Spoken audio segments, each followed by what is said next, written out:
नमस्कार दोस्तों, फिर से स्वागत करता हूं आप सभी का DRMTD चैनल के ऊपर। दोस्तों आज हम स्टार्ट करने वाले हैं new chapter the quadratic equation, chapter number 4 quadratic equation के अंदर। दोस्तों आज हमारा इंट्रो पार्ट है। इस इंट्रो पार्ट के अंदर जो बेसिक टर्म्स है क्वाड्रेटिक इक्वेशन की, वो हम सब सीखने वाले हैं।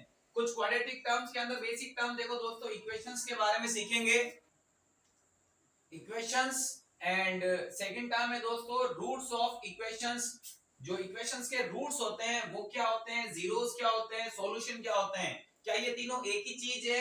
उसके अलावा दोस्तों जो रूट्स होते हैं उनके टाइप्स होते हैं, रियल रूट्स और इमेजिनरी रूट्स। तो हम इमेजिनरी रूट्स के बारे में भी जानेंगे। नेचर ऑफ रूट, जो मैंने बोला इमेजिनरी रूट और रियल रूट, उनके बारे में हम डिस्कस करेंगे। Solution of quadratic equation by factorisation method, जो हम क्वाड्रेटिक इक्वेशन से जो हम रूट्स फाइंड करेंगे या जीरोस फाइंड करेंगे, तो दोस्तों उनके अंदर हम अलग अलग मेथड्स पढ़ेंगे।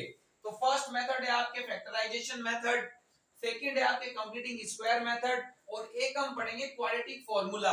दोस्तों इसको श्रीधर आचार्य का फार्मूला भी कहते हैं। क्वाड्रेटिक फार्मूला क्या है दोस्तों, x equals to minus B plus minus B square minus 4ac upon 2a। इसके अंदर जो आपको ये बी स्क्वायर माइनस 4ac दिखाई दे रहा है, इसे हम डिस्क्रिमिनेंट कहते हैं और इसको हम डी से डिनोट करते हैं। और जो आपके डिस्क्रिमिनेंट है उनके बेसिस पे हम ये डिसाइड करेंगे कि इसका आंसर, इसके रूट्स किस तरीके के ऑब्टेंड होंगे। लेकिन सबसे पहले हम वापस हमारे चैप्टर के नेम की ओर चलते हैं। हमारा चैप्टर का नाम है दोस्तों क्वाड्रेटिक इक्वेशन। तो बेसिकली क्वाड्रेटिक इक्वेशन का मतलब क्या होता है, पहले चैप्टर के नेम के बारे में तो हम थोड़ा समझ लेते हैं, और ये चैप्टर पढ़ना हमारे लिए क्यों जरूरी है, डेली लाइफ के अंदर इस चैप्टर का क्या यूज है, इन सभी बातों के बारे में हम डिस्कस करते हैं। देखो सबसे पहले मैं आपको बताता हूं, ये जैसे कि फॉर एन एग्जांपल मैंने एक इक्वेशन लिखता हूं मैं, या मैं सबसे पहले एक्सप्रेशन, इन सब बातों के बारे में मैंने आपको पॉलिनोमियल जब हमने चैप्टर पढ़ा था तो उनके बारे में डिस्कस किया था। एक बार और हम रिकॉल कर लेते हैं। यहाँ पर देखो मैंने लिखा दोस्तों 2 × 4 डिवाइड बाय 6 माइनस 3। दोस्तों इसको हमने क्या बोला था, ये हमारी एक्सप्रेशन थी, ठीक है। और जब इसका कुछ आंसर ऑब्टेन होता है सपोज 6, तो मैंने दोस्तों इसको क्या बोला था, इक्वेशन बोला था, क्योंकि इसके इक्वल में कुछ ना कुछ है। लेकिन ये एक्सप्रेशन या फिर इस टाइप की जो इक्वेशन होती है ये न्यूमेरिकल इक्वेशन थी। अब जो बड़ी क्लासें हैं आपकी बेसिकली 6, 7, 8, 9, 10 के अंदर, ये जो न्यूमेरिकल एक्सप्रेशन या न्यूमेरिकल इक्वेशन आती भी नहीं है। आपके आएगा कुछ इस प्रकार से 2x + 4y = 6। दोस्तों ये क्या है, ये आपके इक्वेशन है। लेकिन इक्वेशन तो है, लेकिन किस टाइप की इक्वेशन है, आपकी इक्वेशन है। अगर मैं पावर के बेसिस पे बात करूं, डिग्री के बेसिस पे बात करूं, तो डिग्री का मतलब आप सब जानते हो वेरिएबल की पावर। यहाँ पर वेरिएबल की पावर 1 है दोनों में, तो ये लीनियर इक्वेशन हुई। लेकिन यहाँ पर 2 टाइप्स के वेरिएबल है, तो लीनियर इक्वेशन 2 वेरिएबल, ठीक है दोस्तों। अब देखिए, अब मैंने लिखा 2x + 4 = 8। ये भी लीनियर इक्वेशन है, क्योंकि इसकी डिग्री यानी वेरिएबल की पावर कितनी है, वेरिएबल की पावर है दोस्तों 1, ठीक है। तो फिर ये इक्वेशन कैसी हुई, ये लीनियर इक्वेशन हुई। और लीनियर इक्वेशन 1 वेरिएबल, एक ही टाइप का तो वेरिएबल है इसके अंदर। अब मैंने लिखा दोस्तों 2x² + 4x + 8 = 0, ठीक है दोस्तों। अब ये कैसी इक्वेशन है, तो ये इक्वेशन है जिसके अंदर इस इक्वेशन की डिग्री कितनी है, वेरिएबल की हाईएस्ट पावर कितनी है, 2। तो जिसकी वेरिएबल की हाईएस्ट पावर 2 होती है उसे हमने पॉलिनोमियल के अंदर क्या बोला था, क्वाड्रेटिक पॉलिनोमियल। तो वही तो चीज हमारे क्वाड्रेटिक इक्वेशन कहलाती है दोस्तों। ये हमारे क्या है, क्वाड्रेटिक इक्वेशन, जिसके अंदर वेरिएबल भी क्या होते हैं, एक ही टाइप के होते हैं। तो आप समझ गए होंगे कि क्वाड्रेटिक इक्वेशन किसको कहते हैं। एक इक्वेशन होती है जिसकी हाईएस्ट पावर यानी कि हाईएस्ट डिग्री कितनी होती है, 2, उसे हम क्या कहते हैं, क्वाड्रेटिक इक्वेशन बोलते हैं, ठीक है दोस्तों। अब जो क्वाड्रेटिक इक्वेशन है, अब जाहिर सी बात है अगर ये क्वाड्रेटिक इक्वेशन है तो अगर हम इसको सॉल्व करेंगे तो x की कितनी वैल्यू ऑब्टेंड होगी, 2 वैल्यू ऑब्टेंड होगी। जब हमने इसे पॉलिनोमियल में पढ़ा था तो हम x की जो वैल्यू ऑब्टेंड होती थी उनको हम क्या बोलते थे, जीरोस। इस चैप्टर के अंदर हम क्या बोलेंगे दोस्तों, उनको रूट्स बोलेंगे। क्या बोलेंगे, रूट्स। तो अलग अलग चैप्टर के अंदर इनका अलग अलग नाम लिखा हुआ है, ठीक है। यहाँ पर हम इनको रूट्स बोल रहे हैं, वहां पर फर्स्ट चैप्टर जो हमारे पॉलिनोमियल चैप्टर था उसके अंदर हम इनको क्या बोल रहे थे, जीरोस बोल रहे थे। सपोज अब जैसे कि मैंने आपको दे दिया 2x + 4 = 6, ठीक है।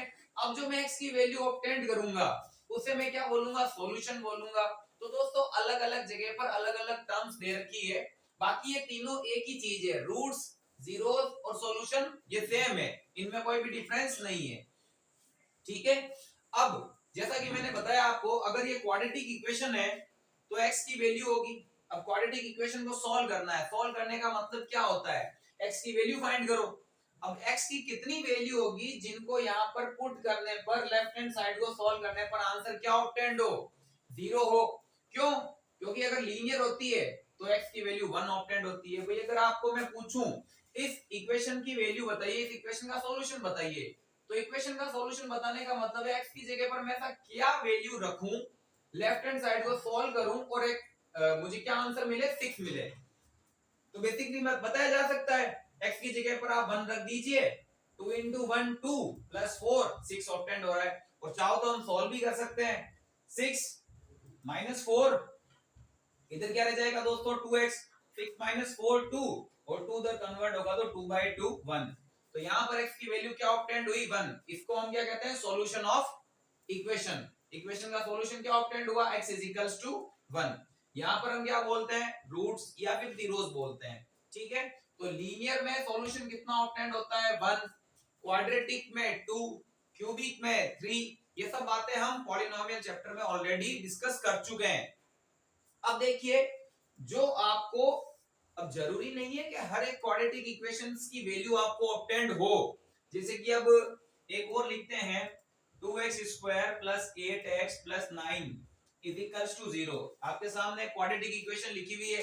अब ये कंपलसरी नहीं है कि इसकी x की वैल्यू ऑब्टेन्ड होनी ही चाहिए, जरूरी नहीं है कि ये क्वाड्रेटिक इक्वेशन एग्जिस्ट करे, ये एग्जिस्ट नहीं भी कर सकती है, ऐसा कोई कंपलसरी नहीं है कि x की वैल्यू निकलना जरूरी है। तो यही चीज हमें कौन सिखाता है, नेचर ऑफ रूट। क्या सिखाता है, नेचर ऑफ रूट। अगर हम b² - 4ac फाइंड करते हैं, अब दोस्तों आप सब जानते हो एक क्वाड्रेटिक इक्वेशन जो होती है उसकी स्टैंडर्ड फॉर्म क्या होती है, उसकी स्टैंडर्ड फॉर्म होती है ax² + bx + c। एक क्वाड्रेटिक इक्वेशन को इससे रिप्रेजेंट किया जाता है। अब देखिए मैं क्वाड्रेटिक इक्वेशन लिखता हूं, 2x² + 8x + 9 = 0। तो यहाँ पर a किसको रिप्रेजेंट कर रहा है दोस्तों, 2 को, b किसको रिप्रेजेंट कर रहा है, 8 को, और c किसको रिप्रेजेंट कर रहा है, 9 को। अब हम क्या करेंगे, जब क्वाड्रेटिक फॉर्मूला पढ़ेंगे ना दोस्तों, क्वाड्रेटिक फॉर्मूला, तो क्वाड्रेटिक फॉर्मूले के अंदर आपको दिखाई देगा b² - 4ac। इसे हम क्या बोलते हैं, इसे हम डिस्क्रिमिनेंट बोलते हैं। क्या बोलते हैं दोस्तों, डिस्क्रिमिनेंट बोलते हैं।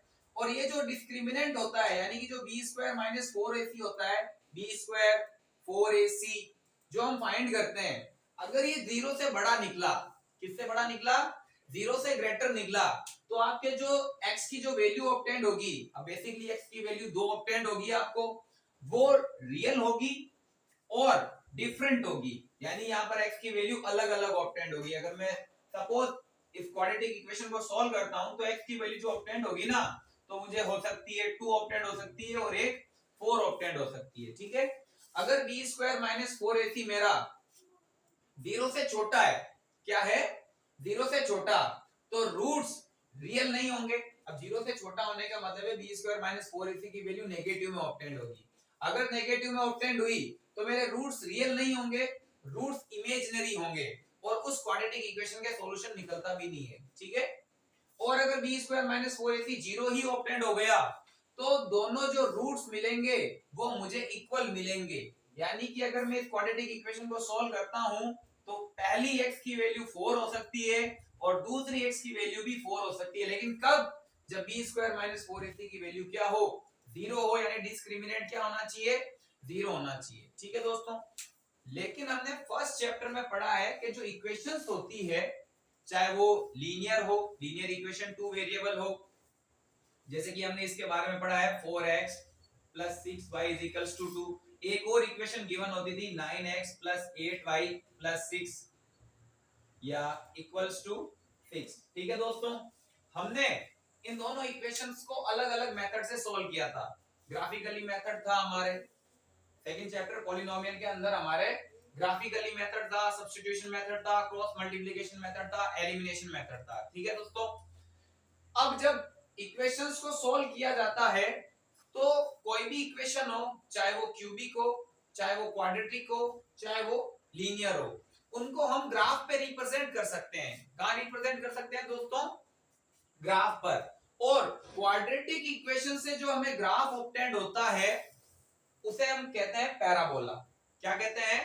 पैराबोला। इसके बारे में भी हमने सेकंड चैप्टर में डिस्कस किया था। अब देखो कितने टाइप के पैराबोलास ऑब्टेंड होते हैं क्वाड्रेटिक इक्वेशन से। देखिए, अपवर्ड, डाउनवर्ड और ये दो एक्स्ट्रा में आपके लिखे हुए हैं, इस प्रकार के पैराबोलास ऑब्टेंड होते हैं। अब जो मैंने बताया था आपको कि जो क्वाड्रेटिक इक्वेशन है हमारे डेली लाइफ के अंदर कहां जरूरी है, तो डेली लाइफ के अंदर दोस्तों आपने कहीं पर भी ऐसा कर्व देखने को देखा होगा। जब एक क्रिकेटर 6 लगाता है तो वहां पर जो बॉल बाउंड्री पर जाती है वो ऐसे कर्व पाथ के अंदर जाती है, यानी कि पैराबोला बनाती हुई जाती है। या फुटबॉल के अंदर जो किक लगाया जाता है वो भी गोल की तरफ ऐसे पैराबोला बनाते हुए जाता है।